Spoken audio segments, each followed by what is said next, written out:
Week 25, day 3.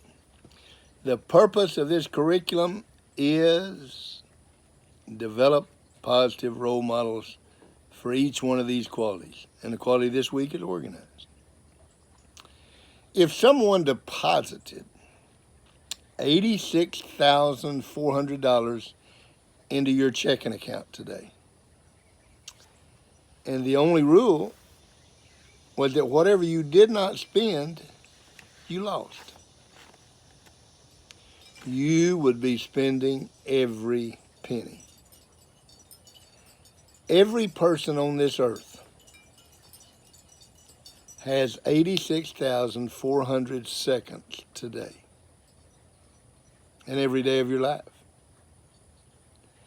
The only aspect of life that I'm aware of where every person is on equal footing is the amount of time we all get each day.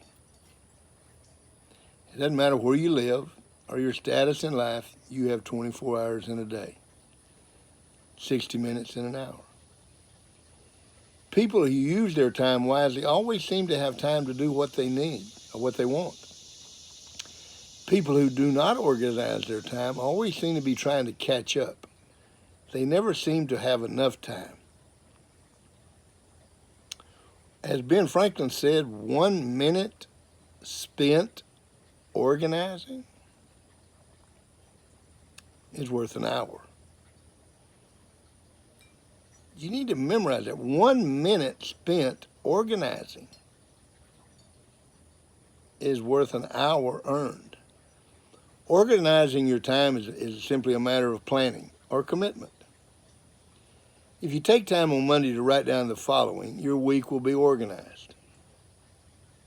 Number 1, write down the known elements of your coming week. In other words, write down and block out the time that you're going to be in school. Obviously, this was written for students, but it fits anybody else.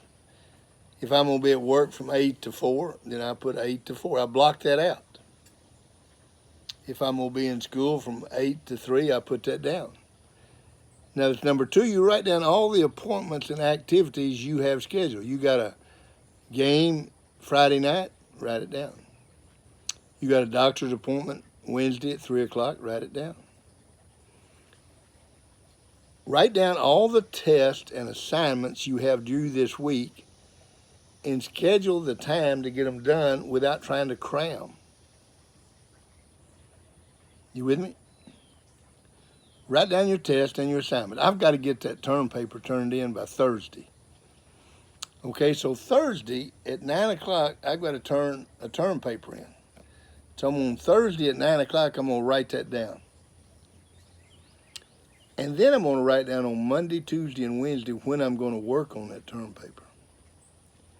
I'm going to work on that term paper from 7 to 9 o'clock. I've told you before, when we wrote the book, Coaching to Change Lives, the first book, I went to a room in my house 4 nights a week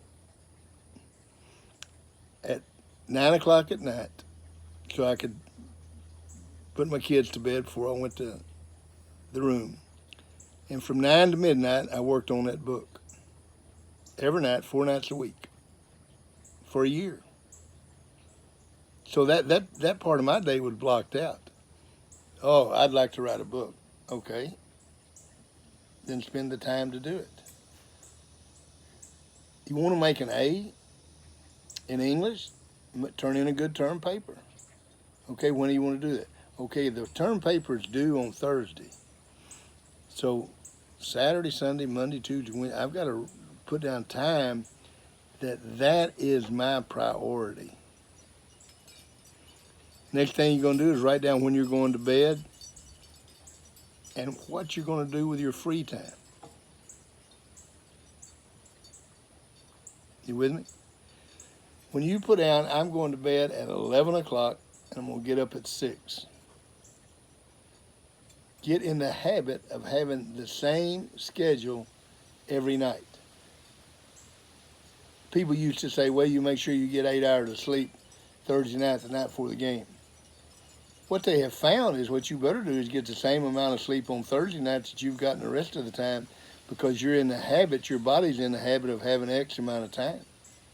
Over or under obviously hurts.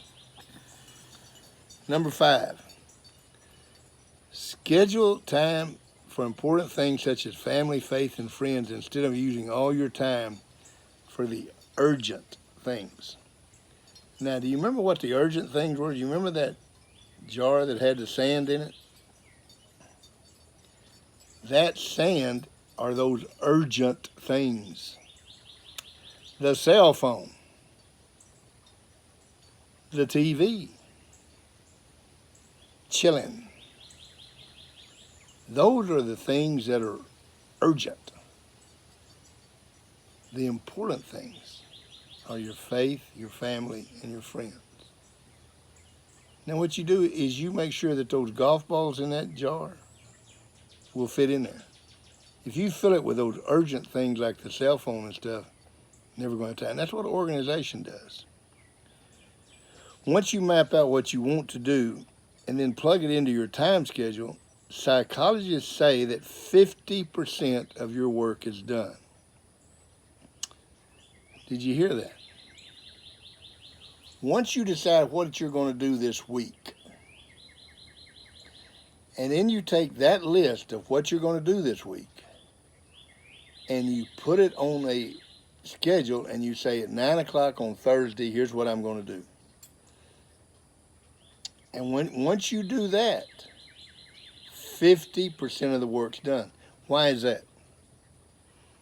Do you remember the reticular activating sensors in the back of your brain, the junk mail filters?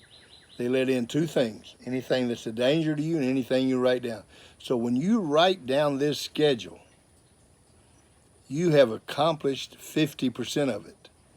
And the RAS is going to keep you on track. Is it going to be perfect? No.